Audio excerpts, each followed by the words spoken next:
Les revenus crypto de la plateforme d'échange crypto Robinhood ont surpris avec un quatrième trimestre 2024 atteignant 360 millions de dollars, soit une hausse de 490% par rapport aux 61 millions de dollars du troisième trimestre.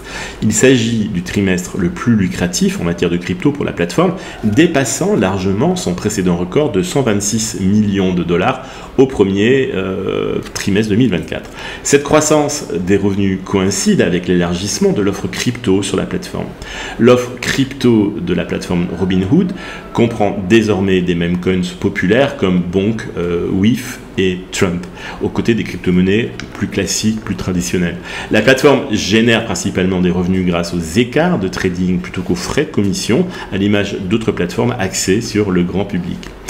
Bien que Robinhood n'ait pas précisé quelles crypto-monnaies étaient les plus échangées, la plateforme d'échange Coinbase a publié aussi ses résultats un petit peu après, offrant quelques éclairages.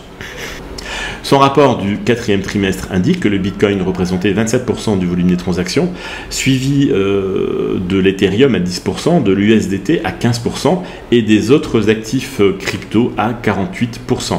Cette répartition suggère que les investisseurs particuliers montrent un intérêt marqué pour les cryptos alternatives au-delà des principaux actifs. Bien que Robinhood ait affiché un trimestre impressionnant en termes de volume crypto, Coinbase reste quand même le leader avec 444 milliards de dollars de transactions contre 71 milliards de dollars pour Robinhood. Toutefois, la concurrence entre les deux plateformes semble plus serrée que prévu. Ces chiffres permettent de mieux comprendre où se porte l'attention des investisseurs particuliers. Les plateformes comme Robinhood sont des indicateurs clés de la participation des particuliers sur les marchés des crypto-monnaies. Si l'ajout de memecoin semble stimuler l'engagement à court terme et la spéculation, leur volatilité impacte généralement les volumes de trading sur le long terme.